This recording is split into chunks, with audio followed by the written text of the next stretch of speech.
Berserk is a juggernaut, a monolith of its industry. Like JoJo and Fists of the North Star, you can know all the dank memes that this series has spawned, and inspiring many works we all love today. Strangely enough, however, I've never really delved into the series, but can you blame me with how poorly this series has been treated?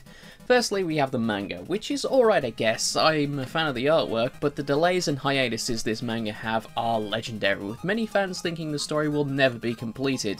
It's been going on since 1989, and do you think there is an end in sight? Come on Kentaro, you're 50 years old and not getting any younger. Stop playing Idolmaster and get on with it. You then have the original 90s anime, which in its own right is pretty decent. All things considered, a lot of stuff needed to be cut in order to get the series on track, but it also has the sin of ending on a cliffhanger, which is unforgivable. Then the movies, that I haven't really heard anything about, so take from that what you will. And then we have the current anime, and oh dear. We all know it by now, the CG is atrocious, but oh wait, hang on, no. Sorry, hang on, these are cutscenes from the game.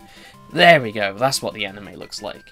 Finally, we have the video games. Lately we had a Musou game came out, but I'm not about that, sorry. There was a PS2 game I never played, but a lot of Japanese medieval games have some sort of nod to Berserk, such as the wheel skeletons and the Artorias design in Dark Souls, to the Berserk outfits being in Dragon's Dogma. Which is the only way to play that game properly, going around whacking cyclopses, cosplaying as Guts and blasting forces as loud as you can, regardless of how many times your mum tells you to turn it down. Yet, with a reputation like that, it's hard to think of something that has been handled as poorly as the Berserk franchise.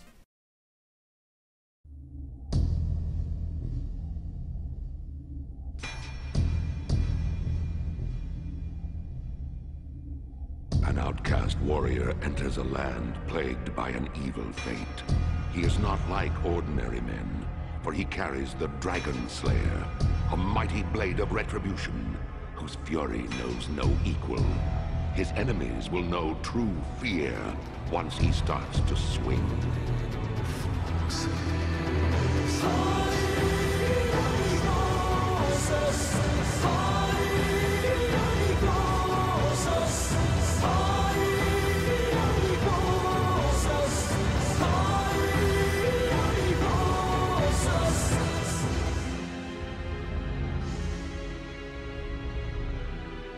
Sword of the Berserk Guts' Rage was released on the Dreamcast in Japan, Europe and the Americas exclusively for the Dreamcast, and it's a third-person hack and slash. Strangely enough, Sword of the Berserk Guts' Rage takes place after the original anime ended as a sort of continuation side story, which I think is really cool. Instead of having a licensed game based on a movie or a TV series sticking to the story of the source material, game makers should have more freedom to make stories of their own.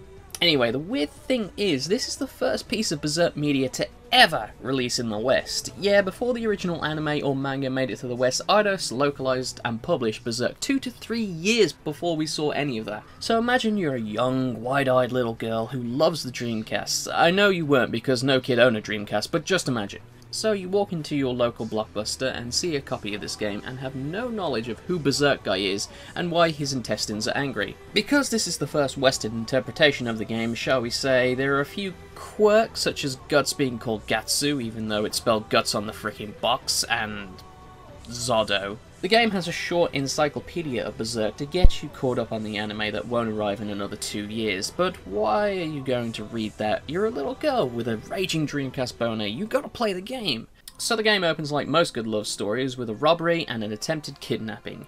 Casca tries to come to save the day in her own simple way, but the bad guys are having none of it. And then we are introduced to our main guy, Agatsu. You have 2 attack buttons and pressing them in different combinations allow for different combos. These combos may have different attributes to them, so sometimes mashing out the longest combo isn't the best. Some attacks will launch an enemy in the air, others smash them around on the ground, and some allow to attack multiple enemies at once. Using the sword is really fun, as even though you're swinging it around like a newspaper trying to get a rather frisky beat, it still has considerable weight to it. I know it doesn't look like it when I am doing uppercuts with a sword, but your sword will bounce off walls, and boy does this game like tight spaces, so knowing what combos make what sword movements is essential. I mean, that's what I would be saying if holding down the attack button didn't give you a super damaging attack that hits multiple enemies and can go through walls. You're able to put your weapon away at any time, giving you the ability to go bare knuckle, and use the rapid fire crossbow, which is pretty cool. Useless, but cool. You have a jump, which you can use in conjunction with your attack, and also for navigating the environment. There aren't any platforming sections, so you don't have to worry. The final face button is your defensive option. Holding it down will make Guts block, but it's not too forgiving. You should really only use it to block an incoming attack and then perform a counter, not Turtle like you have a great shield. If you're familiar with how blocking with the greatsword in Monster Hunter works, then you will have the gist. Really, the button's main function is to dodge. Holding the button and tapping a direction will have Guts dash that way. It doesn't have invincibility frames, but the distance and speed this puppy gets you is more than useful. Plus the fact that you can dodge infinitely means there's no real drawbacks. Pressing the button and a direction will make Guts slide, which will not only get you out of trouble quickly, it also allows you to knock down smaller enemies. After beating the bandits, the girl introduces herself as Rita, who is a travelling performer on her way to the next city. She offers to take Guts in exchange for saving her life, but he blows her off because he's too cool for school. Puck later convinces him to go anyway because why not, it's something to do I guess. Guts and crew come across the travelling performance and it's as underwhelming as you think it is. But oh no, plot happens! Turns out the strongman was infected with a mandragora, a parasite which controls the host. As expected, the locals aren't too pleased by this as people with mandragora are considered cursed, and after aggravating the beast he begins to transform into a dead space and our first boss fight begins. Now it's probably a good time to talk about your devil trigger. I mean, it's not really a devil trigger. A trigger implies you have some say in when it occurs. This is more like a devil happen, as in this is happening right now whether you want it or not. Notice the red bar below your health. As you attack enemies or take damage, it will slowly begin to fill, and when it becomes full, Guts will enter a rage mode. It looks awesome, by the way. Guts has this nice red eye detail. In this mode, you're invincible, and all your attacks can pass through anything. The rage meter will slowly go down on its own over time, but enemies attacking you will make the meter deplete faster, meaning that you still have to play smart and not go ham in a dog pile of enemies. After slaying your foe, Rita is not too pleased about you killing her colleague and friend, but Guts doesn't care. It's kind of his thing. Then this guy shows up. He might be the bad guy, guys. I don't know. This is Balzac. Yes, Balzac. I will pause for a second so you can catch your breath from laughing. Balzac complements Guts' prowess with swinging huge chunks of metal at defenseless monster mashes. He takes interest in Casca, believing her also to be infected by the Mandragora curse. Yeah, she wishes. Guts defends his waifu's purity, and Balzac says his scientists have been working on a cure for the curse, and that it could potentially cure Casca's condition. Guts, of course, immediately believes and trusts Balzac now, and follows him into his castle. You could probably get Guts to go into your van if you spray-painted Casca mindfuck cure inside. Balzac leads Guts to his totally not evil and unethical secret laboratory, where people inflicted with Mandragora are being kept and experimented on. Balzac explains that in order to finalize his cure, he requires a Mandragora heart, and the only way to get that is to go grab one from a Mandragora tree. Balzac tells Guts where to find the heart before leaving, and Guts fights his way past the infected prisoners, and Puck meets up to tell him that Casca has been kidnapped. And the only one who knows where to go is Rita's dog. For some reason the guards are hostile to you now. I don't know why. I think they were meant to be the rebel knights, but they look exactly the same as the regular knights, so I don't know. We then find Colonel Campbell, who reveals the shocking truth that Balzac is a bad dude, and that Balzac is using the Mandragorans for experimentation. Guts is still non-caring, as Balzac is the only one offering a cure for Casca, and so leaves to try and find the Mandragora heart. This takes Guts to the forest, where we find the Mandragora can also take over animals, such as bears, dogs, frogs, and whatever these are. Ostriches? As we're making it to the village where the Mandragora heart is supposed to be, one of the idiots who were accompanying us decides the best thing to do is to grab the first thing he sees, which happens to be a raw Mandragora that sends all the locals, who were apparently all infected, nuts. After doing a bit of gardening, we are interrupted by a nun who gives us the same spiel that Priscilla in Dark Souls gives us, that this land is peaceful and its inhabitants kind. Rita comes up and tells us that Casca has been kidnapped again.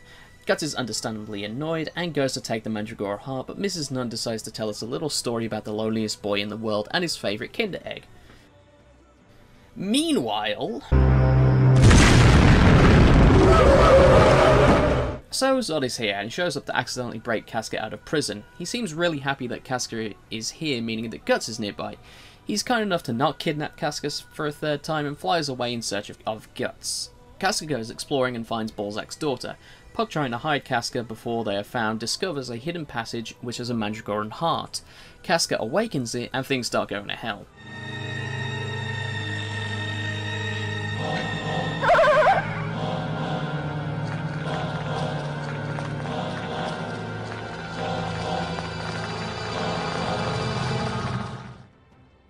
Guts is still searching for the Mandragoran heart, and uncovers a secret passage under the church as you do. And now it's time to talk about the QuickTime events. They are needlessly short and serve no purpose other than making sure you are paying attention. Apparently these determine if you take an alternate path in the stage, but all the ones I failed caused me to die instantly, so I was not keen on losing to them on purpose. Let's talk about death, shall we? We have limited continues, so you think this is like an arcade beat-em-up whereby losing all your lives and continues boots you to the title screen where you have to start all over.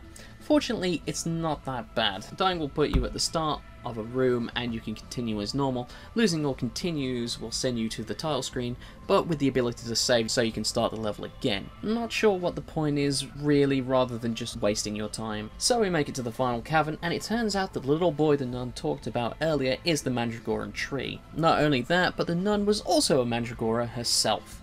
After all the build-up of the Mandragoran heart, the boss is relatively well handled and his design does not disappoint. Of course, there is an insta-kill QTE right at the start. The fight with the bed of chaos here isn't too difficult. Attack its two mouths either side and then smash your giant hunk of metal over this kid's head until it pops. Mrs. Nunn shows up to take the boy away and runs outside, only to be met with Ballsack's men who have burnt down the village and are now using through their experiments weaponized Mandragorans. The nun, refusing to give the boy over, runs into the burning church, but not before leaving something behind for Rita. Mr. Old tells us that they are betraying us, which I think we could have figured out when they kidnapped Casca, but I guess he didn't know that we knew that, as technology wasn't that advanced.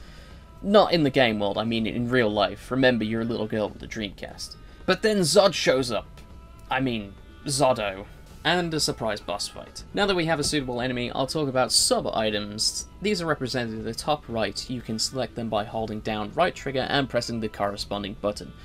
Throwing daggers are infinite and deal minimal damage. They are actually pretty sucky because I don't know why you would want to attack range when you have a big sword, and if you want a range attack you can just use your crossbow. In case you didn't know, Guts has a rubber arm due to reasons, don't know why, it's not important. His rubber arm has a cannon inside which can deal heavy mid-range damage, immediately killing all enemies in a small clump. You may be tempted to save it for bosses, but it does comparatively little damage, so save for groups so you don't get your asshole chewed off. There are also these little bombs which deal a small amount of damage and stun an enemy. Finally, you have the pixie powder, which is the most useful item, which fully recovers your health. You can't carry any more items than what you're given, and they restock after a stage, so using them in a stage is relevant to your success. This ain't no survival horror game, give them hell. You can still find items by breaking open boxes, but it's not guaranteed. Zod is actually a really fun boss to fight. He's surprisingly agile, and I'm a sucker for an enemy that has a move that impales me. I also dare say that he is the hardest boss in the game, which is quite fitting that out of all of them, the one canon boss is the one that is the most difficult. You could probably get away with just whacking every other enemy in the game to death up to this point without much issue. But Zod will cut that shit right out. You need to be dodging and counter-attacking if you want to succeed in this fight, which helps to show how death can be brought out of a relatively simple combat system. After the fight, Zod retreats, and with the death of the Mandragoran heart, all the other Mandragora die and everyone under its influence is free. And they are ready to live out the rest of their lives in a burning village with half of them dead. We did it, Gatsu! We saved the city! We are now on the home straight and need to fight our way back to the castle to rescue Casca. This is the longest section of uninterrupted play. In case you didn't get the impression, there are a lot of cutscenes in this game. In fact, I would not be surprised if you spent the same amount of time in cutscenes than the actual game. This isn't a strike against the game, as the cutscenes are decent to look at. Character models aren't all that animated, but they are well acted, and the setting and the character designs keep you engaged. It also helps that the story was co-written by the original creator of the manga, helping not only its authenticity to the original work, but also weaving an interesting tale. We now enter what I believe to be the hardest area in the game. It is this long hallway where enemies keep spawning. They aren't infinite, but there are a ton you need to defeat in order to progress. Also shooting you from far away is Mr. Old, and this man is probably a good candidate for the Weapon X program, as he can take a good beating before dropping dead. Pretty sure I didn't kill him, but he just died of boredom. This section is only difficult because it sticks a crap ton of strong enemies in a small space, and Zod help you if you get stuck in a corner, as invincibility after getting hit is not long enough and enemies love ganking on you.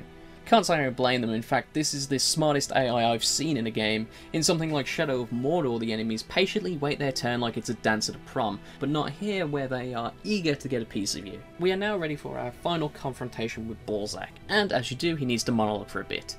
Here Balzac explains that he was once a great ruler, but time had gotten to him, making him indifferent to everything. Drawing parallels to Guts, he is only concerned with the blood he has spilled, as it's the only thing that excites him anymore, and that even his love for his wife has faded away. It is also revealed that the daughter we met earlier is Balzac's wife, who had been stricken with illness. Balzac had been using the heart he was keeping locked away to treat her, reverting her to a younger form. It also had the side effect of reverting her mind and memories, however, until she no longer recognised Balzac and had the disposition of a child. Balzac has had enough and drinks the Mandragoran fluid for some reason, and this turns him into a Black Leomon, or maybe a Dark Akuma? He's not too bad of a boss. While he is more agile and able to flip around the arena and teleport, he is also easily staggered. One detail I like is that they allude to the halberds he uses in the fight in the cutscene prior, and they are no longer on the wall in the arena you fight him in, which is a nice attention to detail. We leave the dying Balzac with his wife in order to search for Casca, but not before delivering something to its proper destination. After playing a section from Crash Bandicoot, we find Casca trapped in the head of the awakened Mandragora heart. This boss has a damaging scream attack that must be guarded against, but other than that gimmick, it's not too difficult. It does hit like a truck, but it is fairly easy to dodge. After saving Casca from the Mandragoran heart, Casca finally wakes up and is able to recognise Guts. It unfortunately doesn't last for too long, but it is a really touching scene. But before we can break out the tissues, Guts' demon sense tingles. Balzac, using his wife as a sacrifice, uses the Baylet to transform into this Chimera. Now that we have reached the final enemy of the game, I would like to commend the enemy design. While most have been humanoid, there is a great deal of variety between them, and also not to mention how grotesque they are. And I think the fact this is an old Dreamcast game with blurry visuals and low polygon count helps to add a layer of uncanniness. That's also not to mention the bosses, who apart from one are all original in design, and don't really sacrifice their design with having an interesting fight. After resolving the situation, we leave the city without a ruler, with the people prejudiced to the people with Mandragora disease, and with those people no one to turn to, as they all died earlier. And most of the city is on fire. Not to mention we probably killed a hefty amount of the city's army, so yeah, not looking good here, is it? Rita and Guts say their goodbyes, whilst Guts walks off to destroy again, Rita thankful that she was spared from the natural disaster that is Guts. And finally, as an end credit sting, Skullomania appears and eats a Kinder Egg. Sword of the Berserk Guts' Rage is a hidden gem of the Dreamcast, and I feel it could have been a lot more popular and well known if it not been a few circumstances. Number one, this is the first piece of Berserk media that the West saw, so it didn't already have a fan base ready to buy it on name alone. And what a name as well. Secondly, it was on the Dreamcast, which is a fine console with a great library, yada yada yada, but not many people owned, and even then they would usually only buy Sega games. The game is not significantly rare, with copies going for a reasonable price online. I know you can look at a £50 Dreamcast game and cringe, but when you compare it to the other hidden gems on the system, it could be far worse. It's interesting to think of this game being the grandfather of modern action games. It has a lot of mechanics that can be found in character action games even today, such as devil trigger mechanics, use of sub-weapons, and the emphasis of outmaneuvering a crowd of enemies. But it seems its only legacy this game left behind is something that not any other medium has been able to produce, and that is making a good representation of Berserk.